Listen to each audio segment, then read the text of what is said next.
Hey guys! Today we're diving into another truly horrifying case. If you want to support my channel, make sure to subscribe and stay active. It really helps me out. I'd be super grateful for that. Let's get started. Unsolved, high-profile crimes have always carried an air of mystery and even a hint of the supernatural, often becoming the subject of intense discussions, speculation, and even academic research. The louder the case, the more it is discussed across the media, increasing the chances that one day it might inspire a dramatic or documentary film or a book, bringing new people to explore the story from entirely different perspectives. Moreover, acts of wrongdoing for which no one is held accountable can highlight gaps in the legal system and raise difficult but critically important questions about justice, ethics, and morality. The case of the mysterious disappearance of a young college student, Adrian Celeste Salinas, shook the entire state of Arizona in 2013. Hundreds of officers, volunteers, and concerned citizens joined the search efforts. It's likely that Adrian's remains would have never been discovered if not for a sudden and fierce natural disaster. It seemed as if nature itself was trying to assist in solving the case. Sadly, the full truth behind the tragic loss of this bright young woman remains a mystery. Authorities had at least a couple of individuals they considered persons of interest, but they were never able to prove any connection due to a lack of solid evidence. Despite massive media coverage and public interest, the true circumstances surrounding Adrian's fate remain unresolved to this day. Adrian Celeste Salinas was born on November 5, 1993, in Phoenix, the capital of Arizona. She was the first child of Rick and Pauline Salinas. 2 years later, their family grew when their son Nathaniel was born. It seemed like they had a long, happy life ahead of them. But sadly, shortly after Nathaniel's birth, Pauline fell seriously ill. After several years of battling a relentless illness, she passed away at a young age. At the time of this heartbreaking event, Adrian was just 5 years old, and Nathaniel had only recently turned 3. Left a widower, Rick took on the enormous task of raising his son and daughter alone, working tirelessly to provide for them while making sure they always felt loved and supported. He became both a father and a mother to them, carrying the full weight of care and upbringing on his shoulders. Rick balanced a job at a local company with coaching activities at the school where Adrian and Nathaniel studied. This allowed him not only to earn a better living, but also to spend more time with his son and daughter, staying close to their interests and hobbies. He coached Nathaniel's football team and led Adrian's volleyball practices. The bond between Rick and his son and daughter was incredibly strong. Adrian and Nathaniel shared everything with their father, their troubles, their worries, and their dreams. They trusted him completely and knew he would always be there for them, no matter what. Adrian grew into a cheerful, open-hearted, and incredibly friendly young woman. She had no trouble making friends, and people adored her for her sincerity, kindness, and sense of humor. She was also stunningly beautiful, with a model-like appearance and an athletic figure, which naturally attracted a lot of attention. When Adrian was 14, she met a young man named Francisco Artiga. They hit it off immediately. Francisco was only a year older than Adrienne and attended the same school. They quickly discovered they had a lot in common and began seeing each other almost every day. What started as a friendship soon evolved into a romantic connection by the time they reached their senior years. Adrienne fell deeply for Francisco. It was her first true and powerful love. On the surface, it seemed like Francisco felt the same. They were often seen together, and their circle of friends regarded them as a happy couple. During their teenage years, Francisco became Adrienne's first serious romantic experience. However, despite this closeness, he refused to define their bond as a committed relationship. He often said he was too young to settle down, that he still wanted to enjoy life freely without any constraints. Francisco openly met and flirted with other girls, sometimes getting involved in brief flings. Yet each time, he would eventually return to Adrienne without offering any explanations or apologies. He knew Adrienne's feelings for him were strong enough that she would always take him back. Despite never making promises about a future together, their emotional connection remained deep, and they could never stay apart for long. As for Adrienne, she patiently waited, hoping that eventually Francisco would realize they were meant to be together. She tried not to show her jealousy, even though it hurt every time she saw him with someone else. Adrienne remained loyal to Francisco, believing that her love and faithfulness would eventually be recognized. Over time, it seemed like Francisco was starting to take their relationship more seriously, and Adrienne believed they were growing stronger together. Unfortunately, that turned out to be just an illusion. Back in high school, Adrienne had already decided she wanted to pursue a career in journalism, and she moved confidently toward that goal. After graduation, she enrolled at the prestigious University of Arizona, majoring in broadcast journalism and public relations. Even though Adrienne continued her education in her hometown, she chose to move out of her family home and start living independently. She settled into a spacious apartment located in a quiet neighborhood, which she shared with two close friends, Alexandra Rios and Ashley Dugan. The three had been close since high school, trusted each other completely, and had a strong bond. Each of them had their own room, giving everyone personal space while maintaining a comfortable living arrangement.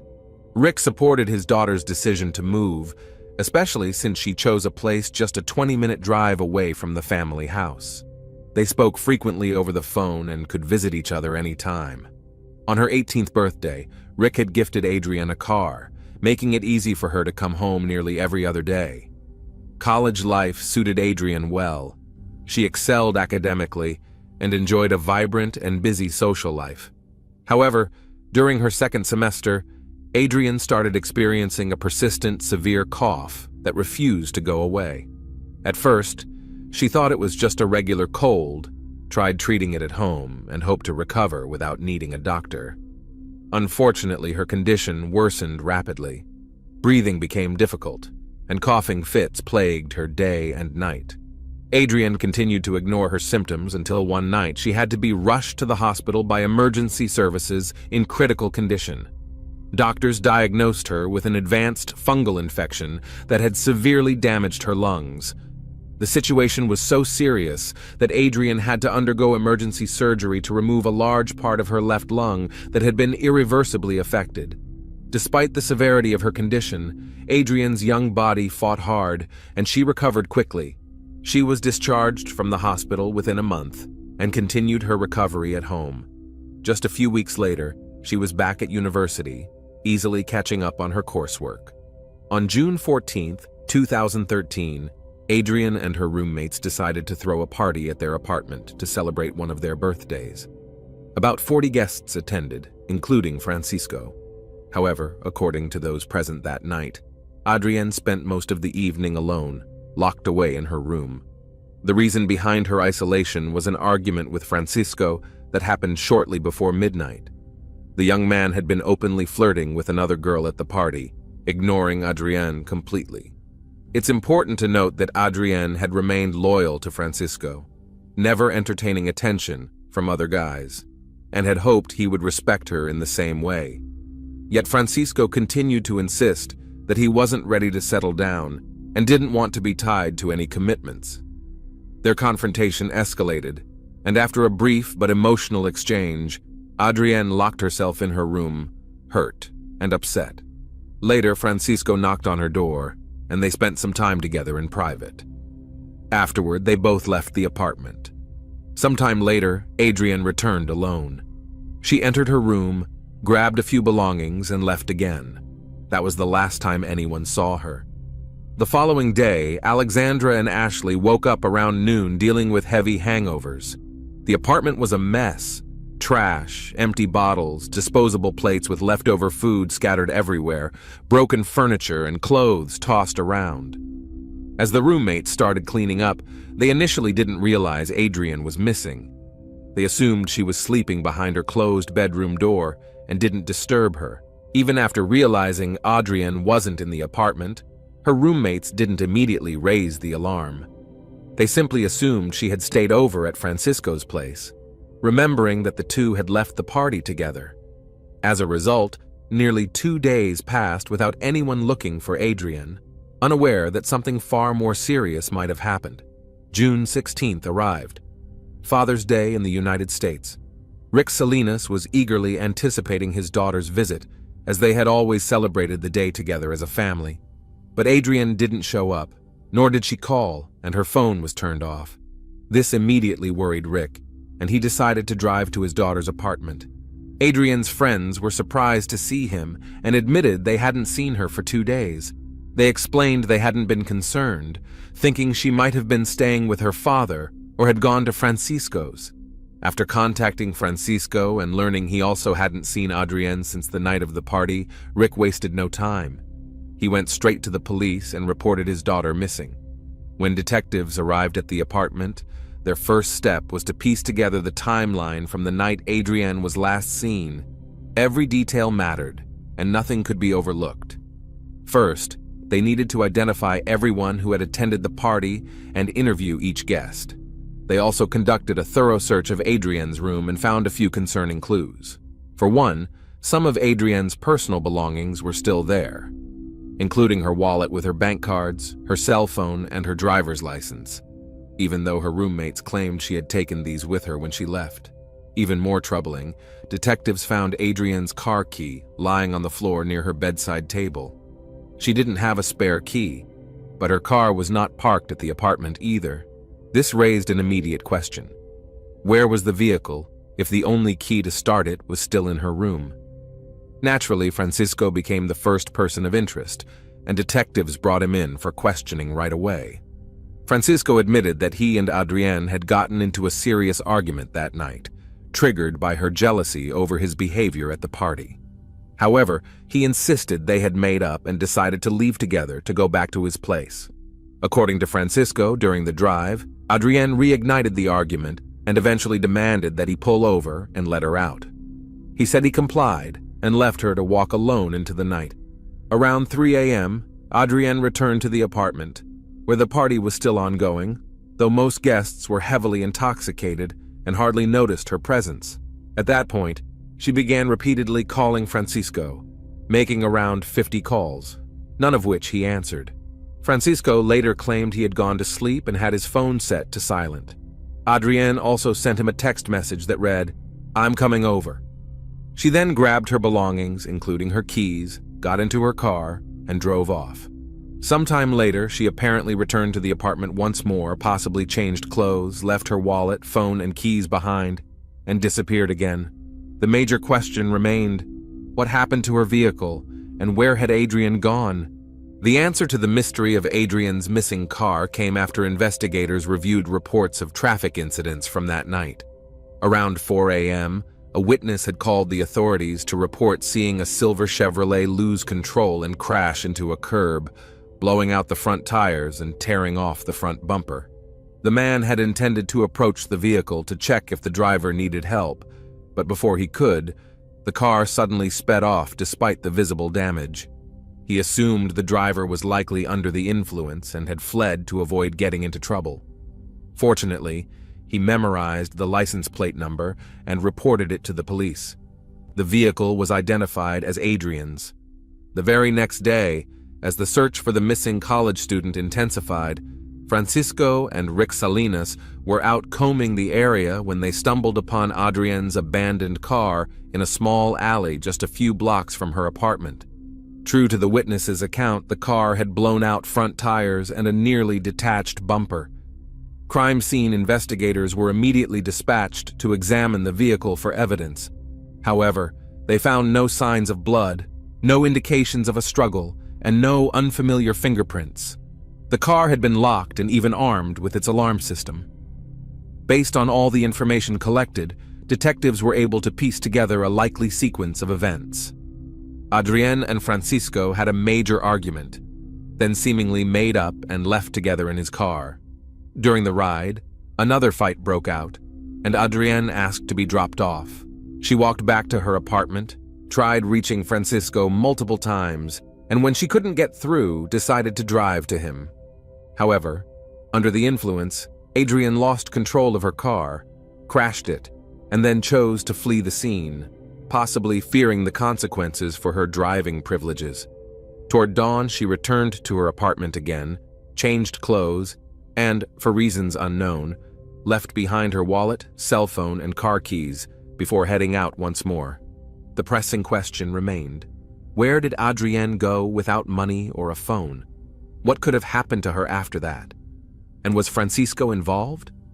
Investigators initially suspected him, but soon ruled him out after he agreed to a polygraph test and passed. Before leaving the apartment for the last time, Adrienne had tried to order a cab, but without success. She then called a small local private transport company, and that became the last call made from her phone. The company was owned by Thomas Simon and his son, Thomas Simon Jr., both of whom detectives needed to interview. Instead of bringing them into the station, investigators opted for phone interviews. Thomas Sr. answered from the office, while Thomas Jr. pulled over to the side of the road to take the call. He was in the middle of driving another customer. The younger Simon explained that a young woman had indeed called him that night. Since he was currently busy with another fare, she agreed to walk to a nearby gas station where he could pick her up once he finished his drop-off. However, when Thomas Jr. arrived at the agreed location, Adrienne was nowhere to be found. He tried calling her, but she didn't answer. After waiting a short while, he simply drove away. Thomas Simon Jr.'s account was backed up by security footage from the gas station. Cameras showed him arriving there around 4:30 a.m., waiting for nearly 15 minutes, and then driving away without picking anyone up. Later that evening, police received a call from a woman who shared concerns about Thomas Jr.'s behavior. As it turned out, she had been a passenger in his cab when police contacted him. According to her, after taking the call, Thomas Jr. appeared visibly nervous. Once he hung up, he stepped out of the vehicle, opened the trunk, and retrieved a saw. This alarming information prompted authorities to arrange an in-person interview with Thomas Jr. and secure a warrant to search his vehicle and home. However, the search yielded nothing suspicious. No saw was found in the trunk, no blood evidence was discovered, and no immediate grounds for charges emerged. Throughout the questioning and search, Thomas Jr. exhibited signs of irritation and even aggressive behavior. He refused to answer further questions or submit to a polygraph test. Despite his suspicious demeanor, investigators found no solid evidence against him. The investigation quickly hit a wall. New leads were scarce, and Adrienne seemed to have vanished without a trace. Despite the grim circumstances, there remained a glimmer of hope that she might still be found alive. Over a month passed since Adrienne's disappearance when the dry, arid state of Arizona was suddenly struck by a powerful storm. On July 21, 2013, massive rains and thunderstorms hit the eastern part of Phoenix. Severe flooding followed, with rivers overflowing and sweeping away everything in their path. The storm turned out to be one of the most destructive the area had seen in a decade. On August 6, 2013, after the floodwaters had receded, a local resident walking his dog through the debris-covered landscape stumbled upon human remains. Believing he had found the body of a drowning victim, he immediately notified law enforcement. The remains were transported to the forensic lab, where experts determined that the individual had passed away over a month earlier. The body was that of a young woman, and given the visible surgical scars and the missing section of lung tissue, investigators quickly suspected the remains belonged to Adrienne Salinas. DNA testing later confirmed the identification. Due to the advanced decomposition, the exact cause of death could not be determined. It was also impossible to confirm whether Adrienne had suffered any form of physical or aggressive assault before her passing. No foreign DNA was recovered from the remains either. Notably, the body was missing the left hand. However, the damage was so extensive that it was unclear whether the hand had been removed intentionally or had detached due to the force of the floodwaters.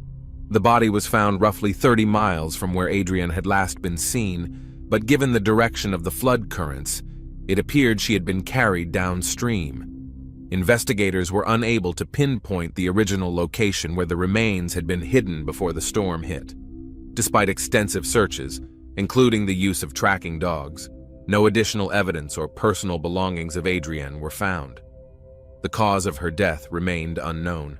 There were no gunshot wounds, no stab marks, and no clear indications of how she had lost her life. The investigation once again hit a dead end, and eventually, The case was put on hold due to a lack of new leads.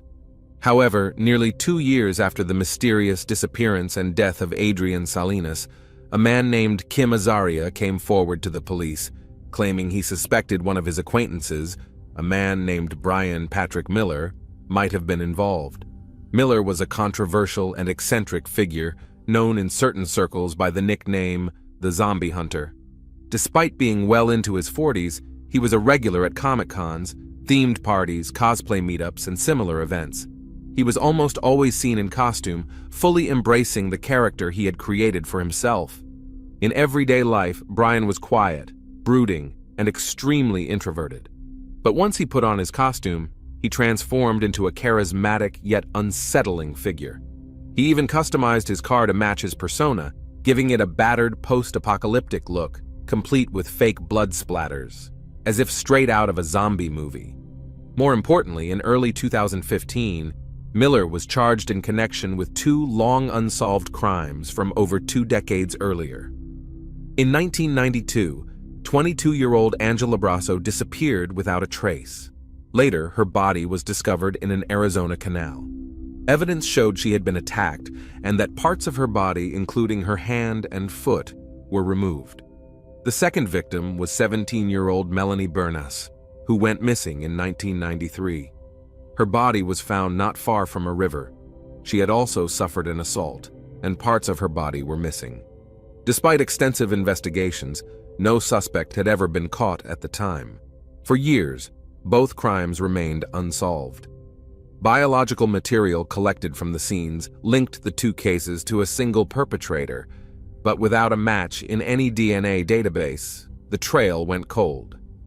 Then, in 2015, Miller unknowingly brought attention to himself by submitting a DNA sample while participating in a family ancestry search program. Someone had given Brian a kit from Family Tree DNA as part of their Family Finder service. When Miller uploaded his DNA profile, the system flagged a match, not to long-lost relatives, but to the forensic database tied to unsolved crimes. Kim Azaria, who had known Miller for many years, kept personal journals. After learning about Brian's alleged past crimes, Kim grew suspicious that Miller could have been involved in Adrian's case as well. Reviewing his notes from that time, Azaria discovered that Brian had attended a party the night Adrian disappeared, a gathering held just a few blocks from her apartment. Miller had even posted photos from the event on social media, complete with geotagged locations. The timeline and location matched the last known sighting of Adrian. It was entirely plausible that she could have encountered Miller after stepping outside. Adding to the suspicion, Brian worked at a venue located along the river downstream, the same river where Adrian's remains were eventually found. The information Kim Azaria provided was intriguing, but needed thorough verification. Police conducted a series of searches at Miller's home, but finding anything useful there proved nearly impossible. His house resembled a hoarder's den, every room packed to the ceiling with an overwhelming mix of books, comic memorabilia, old costumes, broken furniture, and discarded electronics that Brian had collected over the years, promising himself he would fix or repurpose them someday. Despite thorough searches, investigators were unable to find anything that definitively connected Brian Miller to the tragic death of Adrian Salinas. Miller himself adamantly denied any involvement in her disappearance, insisting he had never even seen her, although the patterns in the crimes bore chilling similarities. It wasn't until April 2023 that Brian Miller finally stood trial. He was found guilty of the crimes against Angela Brasso and Melanie Bernas, receiving a sentence of 30 years in prison for each. Additionally, Miller was suspected in another case involving a 13-year-old girl who was attacked, lost her life, and whose remains were dismembered back in 1992. However, no DNA evidence linking Miller to that particular case had been collected, and therefore prosecutors were unable to prove his involvement. As for Adrian Salinas' case, it was never brought to trial due to the complete absence of solid evidence. Over the years, no new suspects, credible witnesses, or substantial leads have emerged. Her disappearance and death remain unsolved, standing as one of the most haunting and mysterious true crime stories in the history of Phoenix. Thanks for watching, everyone. Your support means a lot to me, and you can help my channel grow by hitting that like button, dropping a comment, and sharing this video. Your engagement really makes a difference. See you soon.